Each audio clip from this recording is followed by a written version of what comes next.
Well, as you've seen, both Ramesh and Shale kind of gave me a really nice introduction with regards to what's going on in the PV industry, and to put it simply, business is booming. So I'm going to talk a little bit about that today. As Chancellor Yang said, it's part of his duty as a chancellor to give a little bit of a plug for the institution. As a National Center Director, I'm bound by law to do the same. First off, on NREL, National Renewable Energy Lab, one thing that distinguishes us from the rest of the national labs is that we have a singular mission, that of renewable energy. Unlike, there's renewable energy research going on at Sandia and Oak Ridge and the others. That's all we do. It's kind of a focused effort. But many of you may not know that NREL actually has its roots in what was called the Solar Energy Research Institute that was created back in the Carter administration. And just like, politics as usual, Reagan came right in, and then he one of his first acts was try to shut SERI down.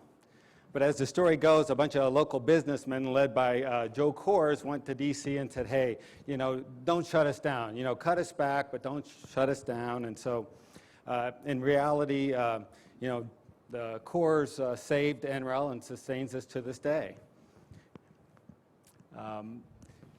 Then in 1991, at that point, SERI had kind of branched out. We were doing some wind, some biofuels, a lot of different things. And that's when we got the national lab designation.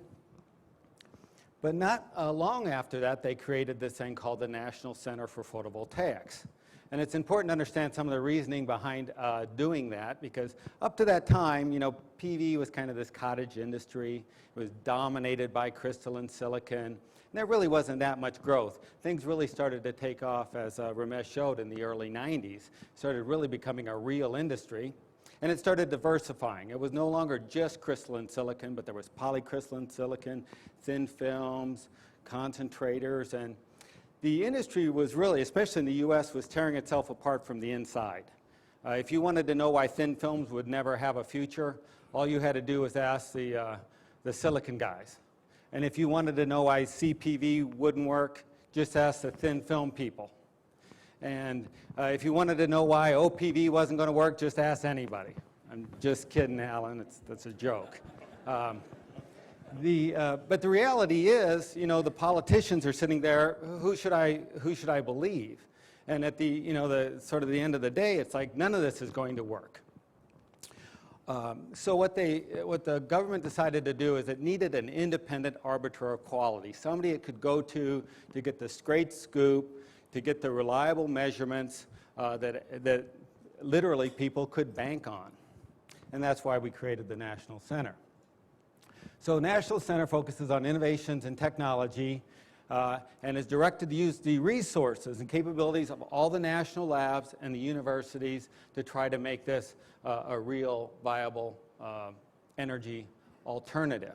And I'd like to think we're doing a pretty good job. Last year alone, NREL, NCPV, partnered with over 300 different organizations, universities, companies, other national labs. So this is sort of my plug. It isn't my national center, it's your national center. This is our job. If you're interested in helping with this, please give us a call.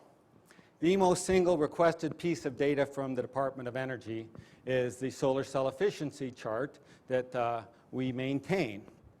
And one thing I like to point out is we, too, are very ecumenical. We do not pick winners. We work on all the technologies. I've never seen a solar cell I didn't like. So we've had 34 world record solar cells, by far the most of any organization in the world. We lead the world, the U.S., the NCPV, in basic R&D for PV. No doubt about it. So let's look at some of the trends. We see that the high-efficiency multi-junction 3.5 has really led the way in terms of what's being achieved, and the announcement last week from Solar Junction, we're now up to, 30, what was the number? 43.5. 40% efficiency, just amazing. When I was a student, the professors would get up there and show you how this was theoretically impossible, you know, violate Shockley-Cousset. But of course, they weren't talking about multi-junctions, and thank goodness for Leo Osaki and his Nobel Prize that made all that possible. Interesting note is if we look at some of the more commercial technologies, that being crystalline silicon or polycrystalline silicon or CAD-TEL or amorphous silicon, one thing you notice, those are the four, you know, largest commercial technologies. We haven't had a new world record cell in over 10 years. You know, they're more focused about driving down the cost and rather than pushing the envelope of what those technologies can do. But the ones that are hopefully going to become commercial, they're still focused on getting those efficiencies up to where it really makes good economic sense, that being 3.5 for concentrators or for copper indium gallium diselenide or the new kid on the block, the OPV down there. And they're actually increasing at a pretty decent clip. You know, 1% per year for the 3.5 technologies over the last decade. Even SIGs has been coming up at a pretty decent clip. To the point now where efficiencies have exceeded 20%. And OPV, although it's still very low and it's still, you know, in its formative years, has been growing at almost 1% per year for the last decade. And a new one just popped on the chart, that being sort of an analog to SIGs, sort of an environmentally abundant and benign material, CZTS, copper, zinc, tin sulfide. And it's come out of the gate, and they've already exceeded 10% for a thin film. So when we start looking to, say, terawatts of deployment, as was discussed earlier, that might be a nice opportunity for CZTS. As has been mentioned several times, you know, business is booming, and obviously the 2010 numbers aren't quite finalized yet, but 2010 turned out to be a banner year. Even in the U.S., deployment increased by over 100% in the U.S. last year. The growth rates are truly phenomenal. And although the U.S., you know, we did go from 50% to 6%, we were 50% of a very small market. You know, 6% of a much, much larger market. And actually, if you look at production in the U.S., it's also going up exponentially, as well as deployment in the U.S. It's true that we have not reacted as quickly as the rest of the world, but it's still not a bad story for what's been going on in the U.S. Other thing I'd like to point out is, you know, you always hear about these tremendous growth rates in wind. Wind is really taken over in the renewable energy sector. It's actually not true. There was a time, you know, in the early 90s when wind was growing at a faster clip than solar, but you know, more recently, solar has really been outstripping wind. And when you look at new capacity coming onto the grid, renewables is leading the way, and solar is leading the way in the new capacity. But although a lot of things are changing, some things haven't. 85% of the market is still in crystalline and wafer silicon. And 55% of that is now in China. 85% of it is in Asia. So they've kind of taken the conventional PV manufacturing over in a sense. 80% of the deployment is still in Europe, even with all this tremendous growth we've seen in the U.S. and all the attention being paid by China and Japan and the incentives in Spain and France and other places. Germany is still leading the way by far, as was shown. Very interesting note. You know, we talk a lot about utility scale and these huge, you know, megawatt farms and things like that. Worldwide, 70% of PV deployed is still small scale, residential. It's really still a grassroots effort. That being said, there's tremendous markets in all three sectors, you know, in utility scale and commercial scale and in residential. They're all growing at very healthy clips. You wonder where it's going? I think it's no surprise. Most of it's going in California, but as Shale mentioned, it's starting to spread out across the United States with some pretty healthy totals of deployment coming online. Who's making it? Well, as many of you know, First Solar went with their thin film CAD-TEL product from not even in the top 50 companies to the largest company in the world until just last year. Suntech passed them again.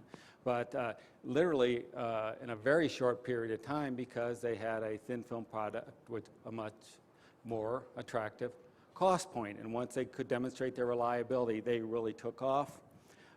You see all the new Chinese capacity that's come online. In the U.S., it's really First Solar, Unisolar, and Evergreen as sort of the three big players. But the amazing thing is if you look at across the board, the top 20, 30 PV companies in the world, they are all expanding as fast as they can. We talked to a lot of these manufacturers. The only thing limiting their success right now is they can't grow fast enough. The market demand is exceeding what they can produce. So, and the really interesting story in the U.S., if you look at all the new capacity coming online, it's being dominated by thin film companies, both by CadTel, but more so by these new SIGs companies that are ramping up very quickly. What's fueling a lot of this? Well, as Shayle mentioned, the prices have been coming down, have come down dramatically, not only in just the past 5 years, but the past 30 years. If we plot a learning curve, cost per volume of deployment or production or whatever you want to look at, you see that there is this wonderful decreasing linear trend. And more recently, especially with crystalline silicon, the prices have literally been in free fall. And that makes it very difficult for the industry because people are always like, well, what's the price? Well, for one thing, companies don't like to advertise price. That's a competitive issue. The other thing is that even if you look at data from just a year or two ago, it's completely outdated at this point because of the dramatic free fall we've seen in prices. What has fueled all this? A lot of it is, economies of scale, just getting larger. SunPower was talking about how now with these big farms, they have cut standard lengths of wire. They've gotten so automated with this. And you think you've seen an electrician before, right? Cuts the wire, trims it to fit, strips it. All those little pieces add up over a megawatt of a deployment. And so it's stuff like that that's really contributed a lot of this. Of course, the efficiencies, once again, SunPower, 24% modules off their production line. Just amazing compared to even a few years ago. We talked about SIGs. How the gap between the champion cells and production modules has shrunk incredibly from 11 to 20 to Solar Frontier. We just measured one of their modules at 17.2 thin film. First Solar grew like mad at 11%. Can you imagine what some of these companies at 17 or Mia Soleil at 15.4, how fast they're going to be able to grow? So, and those thin films, that's one of the reasons why the prices have fallen so far. Silicon is really, it's more of a horse race now. They're getting challenged. And so we see a lot of decrease in cost. Ramesh talked about this one. This is a little scary. If you look at the module costs, they've been coming down like mad. Those balance of systems costs, those soft costs, those politically connected costs, permitting and whatnot, they're not coming down so fast. In fact, permitting last year went up in the U.S., the costs associated with permitting. So our deal is that I'll work on the module costs and you can handle all of the rest of that. And this is, of course, how it all breaks down. One thing we need to keep in mind, you see some of these numbers, $5, that seems kind of high. That's an average. Realize that utility scale is going to be much lower than that. So, $5 for residential, $4 commercial, $3 for utility and below, as people have to bid in a competitive market. 50% is kind of the rule of thumb between balance of systems and module costs. But you see, actually, if you look at the cost right now of all the various technologies, boy, they're dropping, and they're dropping quickly. With some of these are predicted by 2012, 60 cents for a thin film CadTel module.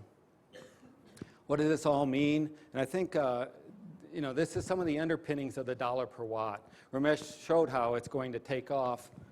If you look at the regional electricity prices, you look at the solar insulation, you can overlay those two and you can find out where are the real opportunities. No surprise, California is such a great opportunity, Arizona, even New York, where I come from. It's actually a very good place to put PV in the U.S. And you think, wait a minute, Now, I'm from Rochester. The sun doesn't shine in Rochester. How could this work? Well, there's actually more sunshine in Rochester than in most of Germany. So we have wonderful solar resource in this country. Obviously, they have high utility prices, so the payback time is actually pretty good. It's where I was, about 6 years. That's with incentives. But if we get it down to $1 per watt, it makes sense everywhere, even without incentives. And that's the real goal here that we're talking about. Another really good story in terms of trends in PV, we looked at something like 2,000 different PV installments, and we looked at reliability. So you realize that it's 80% beginning of life after 25 years, kind of a standard warranty in the industry. So you're looking at about 1% per year degradation. Well, it turns out that of the arrays deployed after 2000, whether they be crystalline or thin film, the vast majority of them now are going to meet their warranty. So if you buy and install an array today, the odds are 90-something% that you're going to make it. That wasn't true even 10 years ago, especially for the thin film technologies. But today, even the thin films, the reliability has gotten much, much better across the industry. That's a great story. So in summary, don't weep for silicon. Silicon's still doing just fine, and there's still a lot of margin for improvement there with silicon. So it is true that a lot of the growth that we've seen in silicon and across the industry has been a story of incentivization, whether it be in Germany, Spain, where have you, the US. No question about it, this market is the fastest growing market in the world. Costs, I predict, will continue to decrease, even for silicon. And as we extrapolate out, we've gone to thinner and thinner and thinner wafers. Eventually, we're going to get to the part where we're putting down silicon, crystalline silicon in thin film format, just like we're doing with some of the other 2,6 materials and what have you. And eventually, it's got to go to a multi-junction. We can't settle for low 20%. So we got to go to even higher efficiencies. Thin films made inroads. They have some very attractive cost points. It can be made roll-to-roll, high-volume, high-speed production. Efficiencies, especially in closing that gap between the champion cells demonstrated in NREL and what they're able to do in production, have shrunk dramatically, even over the last year. I mean, it's just like world record after world record in terms of module efficiencies. Now, the real promise of that stuff is to get to some sort of a building integrated photovoltaics and flex packaging, quit having to sandwich it between glass packages. That will come as we get better sealants, better polymer coverings. Finally, CPV, this 43.5% efficiency. In places where you have a lot of direct sunlight, not a lot of clouds, where these large trackers, they make really good economic sense. They're going to be hard to beat. You're not going to put one on your roof up in New York, but if you're in the desert Southwest and you want to put up a nice big utility scale power plant, it's definitely an attractive option.